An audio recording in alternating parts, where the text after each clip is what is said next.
Hello students, welcome back. So this video will look at the contributions of Thomas Robert Malthus to economic thought. So Thomas Robert Malthus is still part of our discussion on classical economics. The basic tenet of Thomas Robert Malthus was on population. And according to him, okay, I quote, "Population when unchecked increases in a geometrical ratio while subsistence increases only in an arithmetic ratio. A slight acquaintance with numbers will show the immensity of the first power in comparison to the second." Basically, what he's saying here is that population tends to grow bigger or faster or doubles actually every 25 years, while the growth in food does not do the same. It does not have the same growth rate. So, ibig sabihin, mas mabilis lumago ang dami ng mga tao kaysa sa paglago ng pagkain or output in the economy.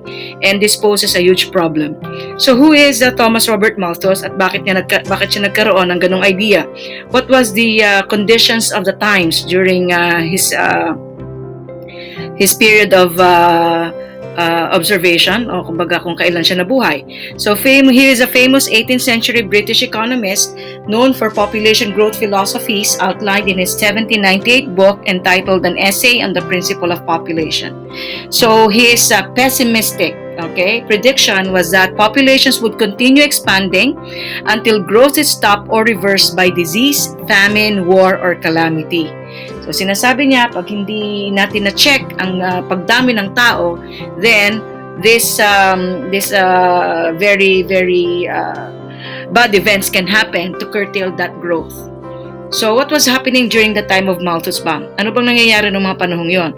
So during that time, the laissez-faire philosophy argued for the replacement of state control with the reliance on the natural laws to regulate the economy.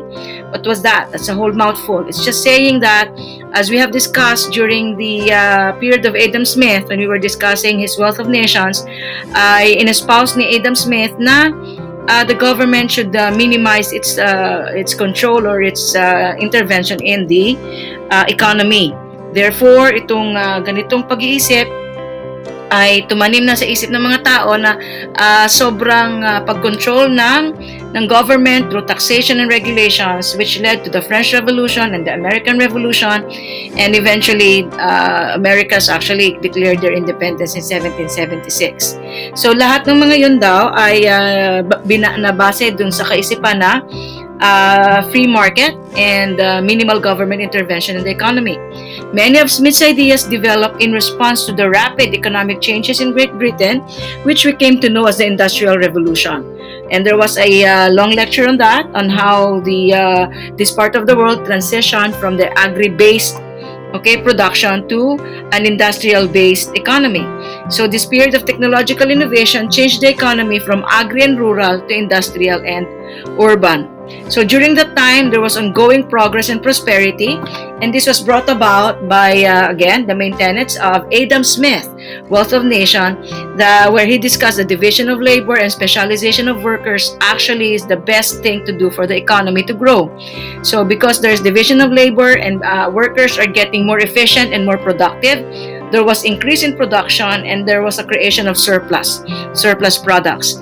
Prior to this is just like subsistence economy, which we define subsistence as being what people produce, they consume. If they need one sack of rice for the whole month, then they only produce one sack of rice and they eat all of that. And with the increase in efficiency brought about by the division of labor and specialization of workers, then there were surplus products. And these surplus products created greater profits for investors, created more consumer goods for workers, and greater economic efficiency for society. So basically, those words are saying that the standard of living, the way they lived during that time was now changing.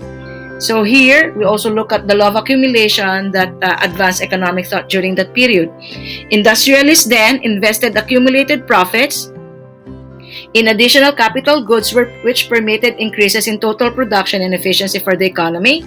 These increases led to greater profits, which again were reinvested, and this increase in profits then created additional goods and stimulates further rounds of economic growth.